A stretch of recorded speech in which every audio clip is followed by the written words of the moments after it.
Hey, welcome back to the JK Moto Entertainment Channel. Welcome back once again to Stable B, our favorite place. Today, we are going to be talking about a little bit of, realistically, just kind of race recap. Recently did a race weekend myself on a bike. It is not this bike, my trusty Gixxer 750 that is behind us, that you guys might know quite a bit about on this channel. This is a different bike that we've talked about a little bit, and we will talk about a little bit more tonight. The big thing we're going to talk about, besides just my own personal kind of recap of the race and how that went, and a little bit about the race club that I was racing with, or organization, whatever you want to call it. We're going to talk about how you can like shave time, like seconds off your lap time with one simple move. And I'm not here to preach anything too crazy. It's just really kind of more of a personal video on like, hey, how did my race weekend go? For those of you like following along with my own personal kind of motorcycle adventures and whatnot. We were out at CMP, did a race weekend. It was with MotoGladiator. Those are the guys we're going to talk about. So we're going to talk about all that, race times, finishes, podiums, whatever else we might have.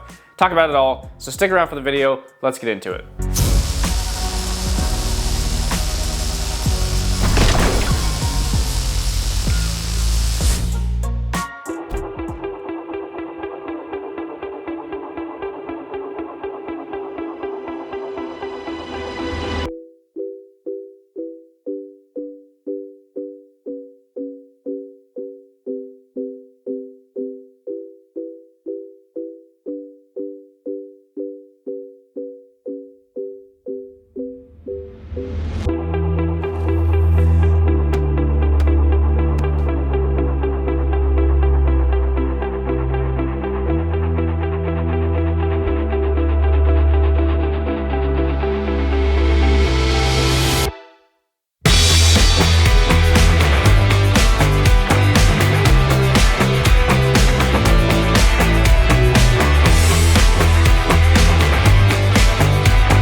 So we were on this trusty bike back behind me. This is my 2019 Aprilia RSV4 1100 factory. Now I raced this bike last year. You guys may or may not kind of remember that. I don't know if I really did a video on that. And I apologize if I'm doing this a lot. It's because I've got a very sweaty forehead. We are in the South after all, and it takes some effort to keep the forehead or keep the face dry with the heat and humidity down here. So flashback, we gotta do a little bit of backstory. Last year I was out in Utah. I decided to do a street GP race with USBA.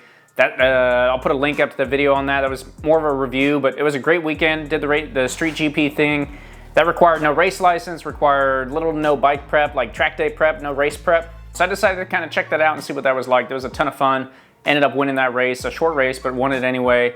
Had a lot of fun with that. Flash forward to later that afternoon, some buddies of mine that are pretty in tune with the USBA out there decided to talk to them and say, hey, like how well we're watching this guy, and ended up securing me a race license with Utah and ended up being able to race the next day. Now, to race the next day, I needed a race prepped bike. Conveniently, Utah also had a class called Super Street GP, I think, or Super Street Bike or something. Anyway, there were 2 races total that I did the next day. They let me enter those. I was able to take my 2019 Aprilia, which at that point still looked like this.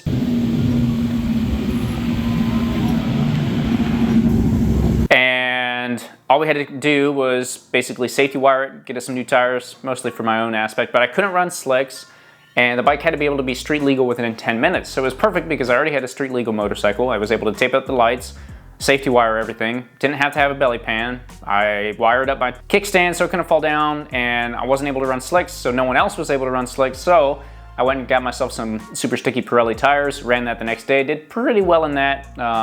Took a 3rd and a 2nd place. So anyway, I had a ton of fun doing that. That was last year in 2024. And I got home from that trip and I was like, man, do I want to race again next year?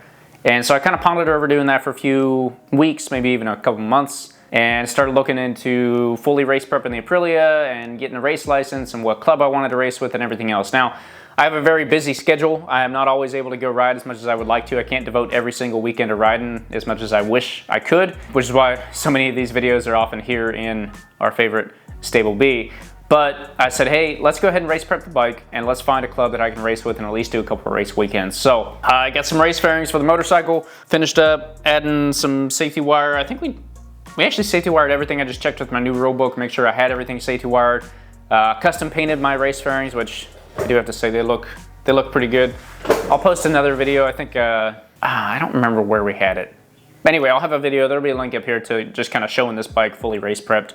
And if you guys have any questions on that, please throw that down in the comments. I forgot to mention, if you haven't already and you're still in this video, please click the subscribe button down below and throw a like on the video. But anyway, moving forward, I got the bike, got it all race prepped. That was like kind of mid to late fall, beginning of winter last year, 2024. And I was like, okay, now I gotta figure out where I'm gonna race. Obviously, I'm not racing anymore. I thought about it. Thought about finding a winter race series or heading out to California to race or something like that with CVMA. But the winter just wasn't in the cards for me as far as like financial and work schedules and everything else. I couldn't do that. But I said, hey, I'm gonna be prepped. I'm gonna be ready to go next year in 2025. So that's exactly what we did. The group that I decided to go ahead and go race with was called MotoGladiators. So if you're on the East Coast, or really just kind of, I'd say anywhere east of the Mississippi, and even actually a little bit west, because they ride out in the Ozarks, you'll be familiar with the track day org Evolve GT. I've also done a track day org review on them. You can check that out too, another link. But Evolve GT offers a cool kind of scenario called MotoGladiators, which is club racing during their track day. So it's a little bit of a different setup, a little bit more low key, a little bit cheaper. We'll get into that. I don't know if it's actually cheaper, but it's supposed to be a little bit more low key, a little easier. And since I wasn't trying to chase a championship because I knew I wouldn't necessarily have every weekend available to go race, and I wasn't sure how devoted I wanted to be or how crazy I wanted to be in like a big track day, or sorry, a big club, I decided to go ahead and send it with MotoGladiators and see how that would turn out. So flash forward, I was looking at the schedule. CMP was the first date that I was able to like, yep, I can make that. And I can do that pretty nice, pretty well. And about 3 weeks before I went up there to race, there was a track day. So I went out and did a track day at CMP. This was my second time at CMP ever. First time taking this wonderful machine. I did some training and kind of shakedown on the race bike, which is really just putting race fairings on.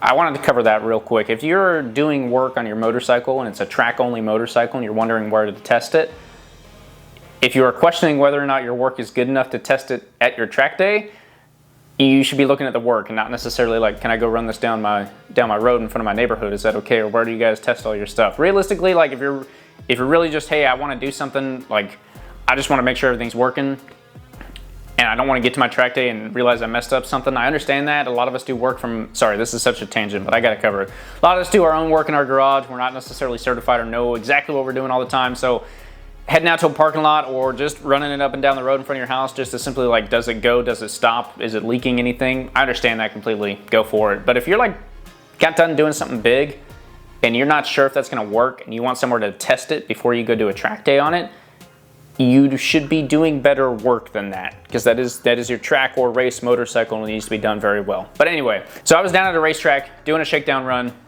Once again, it was really just a fairing change out, so there wasn't a whole lot to shake down, but putting new fairings on, race fairings, you never want them to like fly off. They're usually bolted on with less than your standard fairing, so there's always kind of that like back of my mind, are these things gonna fly off on me? They didn't, flash forward, but I was also getting some coaching while I was down there, so that did me a lot of good. Anyway, back to the original story. About 3 weeks before the race weekend, we went up to CMP. Second time at CMP, first time on this amazing, crazy machine that still, it kind of scares me. Don't tell anyone that. It kind of scares me a little bit. It's if you're unfamiliar with the bike, I did a track review on it. You can go check that out too, but it's a 2019 Aprilia RSV4 1100 factory. It's supposed to make somewhere around 215 plus horsepower. It's geared down one, up one. It's got a 520 chain conversion. It's a monster. Luckily, it's got a full suite of electronics on it that help out a lot. And I definitely used the wheelie control on there quite a bit. I had that turned all the way up this past weekend when I was out racing and for the practice. But I wanted to get out there and get a practice round in, mostly so I could like refigure out this racetrack and say, okay, what gears do I want to be in? Where are my braking markers going to be? Just different things like that. So it wasn't my first time being out there in 2 years when I went to go race. So that weekend went pretty well. I don't remember what my lap time was previous to that weekend when I'd been there last on the Gixxer, but I came down to a 147.1. So I got like a 147.14 or 1.5, and that was by my AIM Solo lap timer. We also have a review on the AIM Solo lap timer. You should go check that out also. But anyway, if you guys aren't getting it, we're like do a lot of track day and club racing oriented stuff here on the JK Moto Entertainment channel. So if you haven't yet, you're still wondering, definitely click the subscribe button down below and go check out all our other playlists. We got product reviews, we got track reviews. discussion topics right over here in good old Stable B, some tech tips and tricks, different stuff you can do with your bike or your gear. Anyway, we got it all. Check it all out. But a 147.14 or 1.3 was the fastest I was able to run. I was like, hey, that's pretty good. I came down from like starting the weekend off. I think day one, it was a 2-day track day. Day one, I was in like a 151. Couldn't quite break the 150 until the end of the day. I did a 149. And it was kind of like a one-off 149. I was like, all right, I don't know if I'll be able to do that again, but we'll see. Next morning, tons of traffic, a couple red flags. I did a 149, and then I was really sitting kind of like 150s, 151s like all morning long, and I was kind of freaking out because I was like, hey, was this 149 like a fluke or what? And then there's a session in the afternoon. I did a 147.5, and I was like, hey, heck yeah, that's awesome. Okay, cool. Not only did we hit the 149 again, we came down to a 147.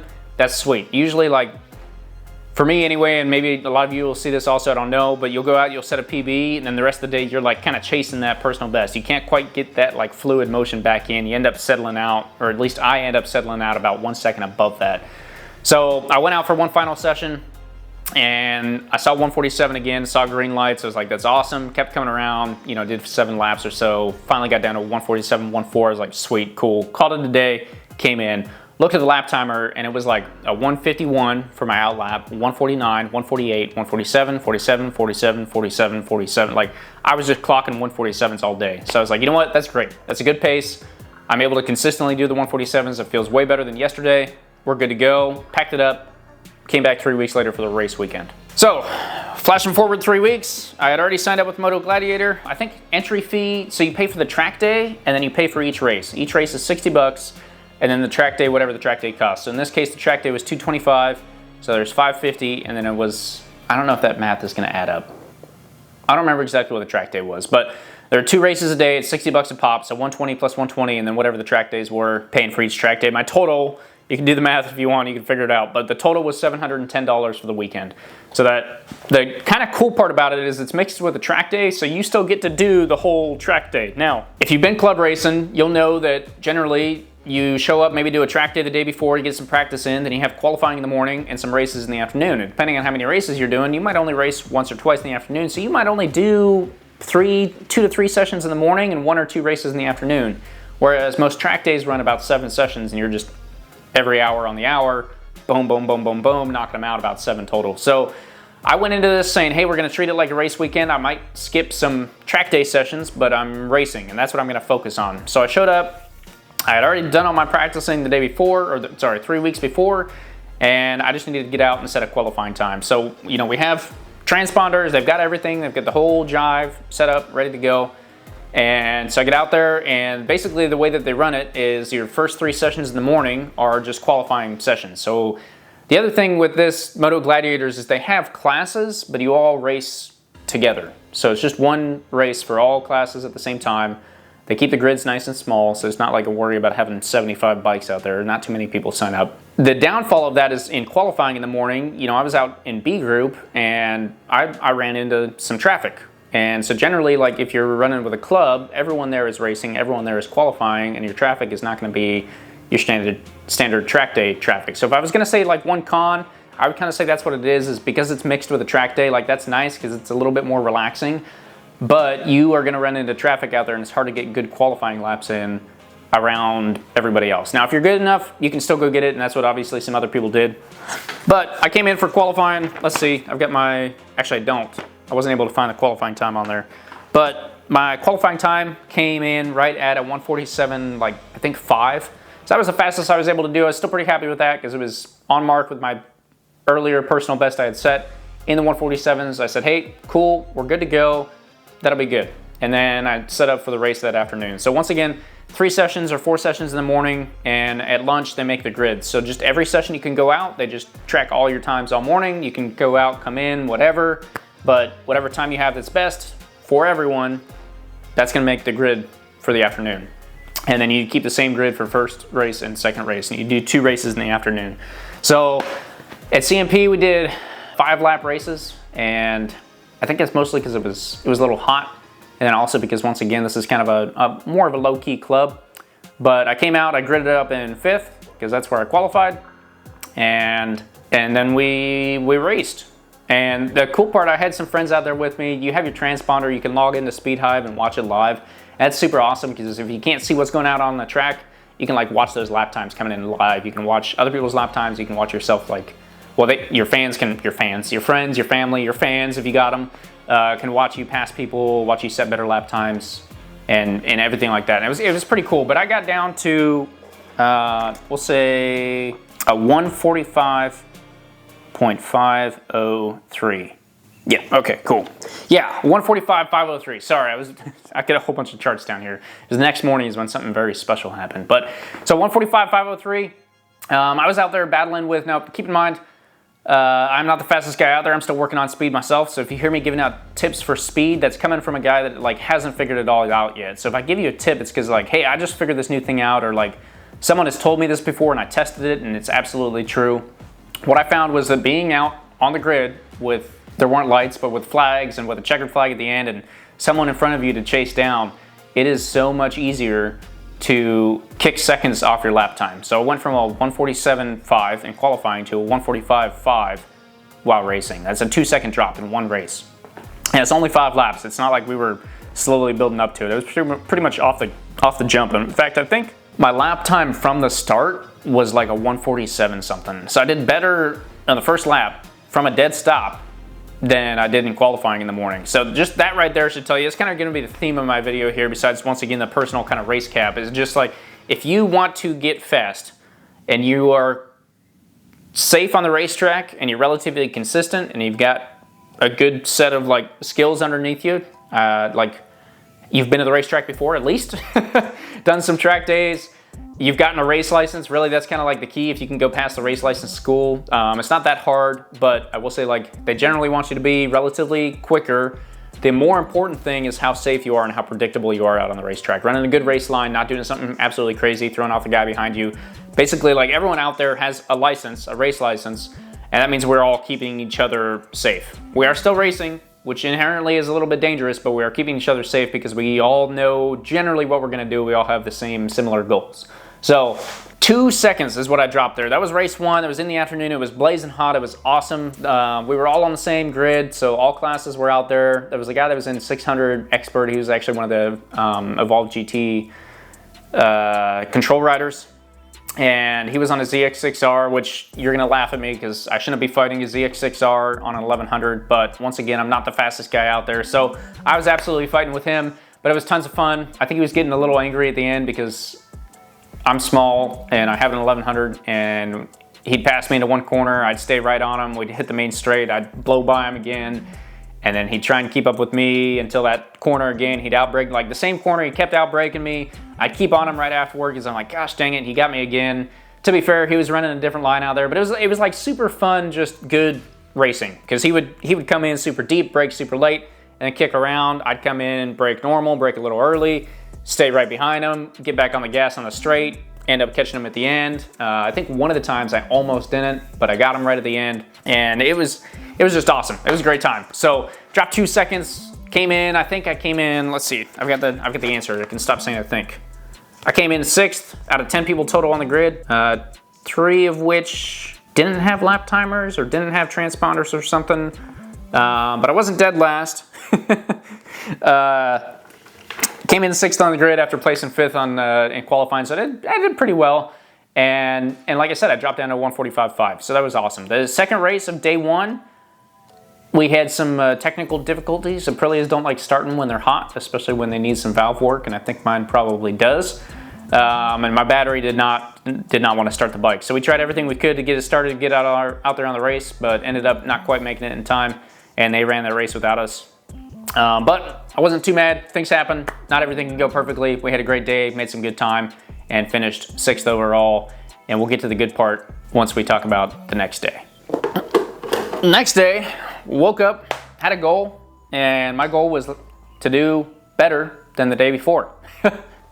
Not necessarily in the race, but in my lap time. My biggest goal this weekend was really any weekend, is to see personal improvement. I want to go out there, I want to win, but I know that I'm not at that level yet, and so I need to see a lot of personal improvement so eventually I can be just trying to win, because that is the ultimate goal, but I want to see a lot of personal improvement. I was also trying to test the fact that getting on the grid will lower your lap time, period. If you are racing people, your lap times will go down. And I think I definitely proved that. We're about to talk about why. So I want to dive into why it does that. A little bit of it is just the competition of like racing, of winning. You're hunting that win, or you're at least hunting that next position. There's a guy in front of you to chase down, and you stop kind of worrying about like, or at least you worry less about your own personal comfort level, and you just try and get that guy. There's like that racer mentality. It's a switch in your head. You turn it on, and you are just trying to hunt down that next guy in front of you, or whatever you can do. But the other big part of it, at least for me, is the fact that like you have a goal. There is an actual goal in mind, more so than just, I want to get faster here. It's, I want to get faster here so that I can place well in qualifying, or so that I can finish in the top 5, or finish in the top 3, or whatever it might be. You have a goal, and that's what you're shooting for. So the next morning, Sunday morning, we're still at CMP, still with MotoGladiators, doing Evolve GT track day, and I went out for the first session in the morning. I was like, all right, I gotta get down, I gotta do consistent 147s at least, so I can have just as good of a qualifying time as yesterday. We'll be good to go. I'd like to improve my qualifying time a little bit. If I was able to race a consistent 145 for 5 laps straight, I should be able to qualify with at least one 145. So I went out, had my transponder on, I had my buddies back in the pit, they were watching the transponder, watching Speed Hive live, and qualifying, I came around and I hit a little bit of traffic, and I got around the traffic and I said, all right, it's time to put your head down. And I did. And I clicked out a 148 and I was like, sweet. Came around, all green. If you haven't watched that lap timer video, you got to watch it. Green lights mean, hey, you're going faster already. So I came around, I saw 146. I was like, man, that's freaking awesome. Look down again, still all green. I'm on a roll, let's go. Come around, 145. Come around again, still all green. 144, still all green. I was like, holy cow, we're doing better than we were yesterday. Let's keep up this momentum. Came around for one final lap, and when I started this final lap, I saw like either 145 or 144, and I saw all green, and I come around about halfway through, I'm like, there better not be a checkered flag or I am blowing it. And you shouldn't ever do that. If you're at a track day, the checkered flag means your session's over. You gotta go in, but I was on the hunt, I was on the roll. I felt great. The lap was feeling good. I was putting everything together. I was riding mechanically, not emotionally. Like, everything was good. I drank water that morning. Shout out Lugnut, Norton Racing Gear. Everything was going great. And in my head, I was literally like, if there's a checkered flag at the end of this, I'm blowing it and I'm gonna go. And that was the mood I was in. Luckily, there wasn't. So I wasn't even like, didn't have to make that decision in real time. But I came around, hit the start finish straight, got on the gas, went. And at the end of that, I broke real hard into corner 1 because I knew like, it's over for me. I'm not doing another one like that, whatever. And I come around, I think I came out of turn 2 or 3. That's where I would usually look down at my lap timer just to see what kind of green dots I had. I looked down, there's a 143.7 on my lap timer. And man, I was ecstatic. That was awesome. That was 2 seconds better than my previous best time that I had done during the race. It's the best I'd ever done in a non-race situation. It's still qualifying, but it was also track day kind of group situation. And I was like, that's freaking awesome. That is amazing. That was great. So come around, the checkered flag wave that time. Definitely didn't miss it the first time, I promise. I really didn't, and you shouldn't either. But I came in, and the best part was that my friends were sitting there, they were watching the Speed Hive, and they would watch me come by, and they would look at it, and just watch the times click, click, click, and they said when there was a 143, they also cheered just as loud as I screamed in my helmet. And what ended up getting tracked was not the 143.7 on my lap timer, but the 143.9. So I will claim a 143.9 because that's what the transponder said, and that's what's official, and that's what's written down. But I was super stoked about that. That was awesome. It was huge. Tons of good progress. So you think about it, I went from 147.15 3 weeks earlier to 143.7 by my lap timer. If we're going off transponders, 143.9. Either way, like 2.5 to 3 seconds down. I guess that's 3.5 to 4. Yeah, a 3.5 to 4 second drop on a lap timer. It's huge. That is like monumental for a single weekend. And that's what I'm saying. If you're at that point where you're like kind of intermediate group, about to go to A group maybe, you're not sure if you want to race or not. Racing is expensive. It's difficult. It takes a lot of effort, but the payback from it is just so huge. Your lap times will go up. You have a ton of fun. You get an actual reward more so than just like, hey, I did this awesome lap time. And I'm not even trying to say that a 143.7 or a 143.9 is like a good time at CMP. I hope that there are some of you in the audience. I want to see your lap times, throw them down in the comments, but I hope that there are many of you in the audience that are much faster than that. Not trying to claim I'm a fast guy, but what I am saying is that personal bests and making personal growth and just like bettering yourself is huge. It makes it so much easier to get out there and still have fun in the sport. So you're not hitting that lull anymore, just like, yeah, well, I'm a kind of halfway through intermediate pace group guy and good to go. But anyway, so we lined up for, well, I did one more qualifying session that morning. I was only planning on doing 2. The second one, there was so much traffic, I think we hit a red flag, and I was just like, all right, we're just sticking with the 143.9. We'll see what happens. Ended up gridding up in 3rd for both races in the afternoon. This time we had a battery tender, so we put the battery tender on and the battery was good to go for both races. We'll get that out of the way now. But the first race lined up in 3rd, took off, and I think I finished, there are some fast guys out there, at least compared to me. Let's see, yeah, so I finished down in 6th in the first race, and I finished in 4th in the second race. So there were also a couple like new entries on the second day, and that was what's kind of cool about it, is people saw the first day, they saw the racing, they're like, hey, I have a license, I have a transponder, can I do this in Evolve GT or MotoGladiators? I was like, yeah, absolutely, head in there. And so that was kind of fun. We had a lot more full grid on that second day, but I ended up doing a 144.5 in that race, finished 6th overall, and then in the last race of the day, I did a 144.499, so another 144.5. So at the end of that day, I wasn't able to get back down to that 143.9, but that's kind of like what I'm saying about, you know, you set a personal best and then I usually level out about a second, within a second above it, somewhere is where I level out. So that was what I was able to do during that race. Made a lot of good improvements. I was super happy about it. The cool part, this is silly. So I mentioned we were all gridded up together. What I mean by that is like, there are some 400s, some 600s, and some 1000s, and there's experts and amateurs. And so you are all gridded up together. Unfortunately, the only other guy in my class, and I say that on purpose, there's only one other guy in my class, was also the fastest guy out there. He was running 138s, 139s all weekend, which is great because I have more improving to do, have a lot more progress to make to catch up to him, but sets a good baseline for me. There was and will always be someone to fight with on the grid.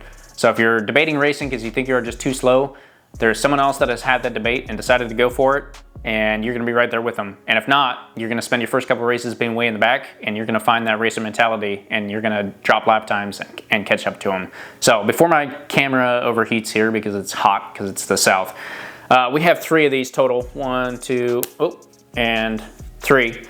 So I did 3 races total with only 2 people in my class, and I placed 2nd in every race. But the cool part is I get this sweet little kind of trophy thing because I placed 2nd. So that's the other thing too, is you never know how big your class is gonna be, you never know whatever. And down the line, if you ever have kids or friends, they don't need to know the full story. You can just show them the 2nd place, be like, yeah, I'm freaking cool. I placed 2nd in 3 races in 2 days. Truth be told, I did like a 6th and then a 6th and a 5th, or a 5th and a 4th or something like that. I had a ton of fun. It was awesome. Moral of the story for me, once again, is that getting on the grid and having that kind of goal to work towards is monumental for growth on the racetrack. If you want to set quick lap times and you want to improve your lap times, get on the grid. Get a race license and get on the grid. And that's all I have for you guys today. Hope you guys enjoyed the video. Once again, click the subscribe button down below, throw a like on the video. If you have any questions about racing or MotoGladiators or anything like that, please let me know down in the comments. You can also always hit me up on Instagram at JKMotoEntertainment or Facebook. I will answer any and all questions there. Thanks for watching. We'll see you guys in the next video.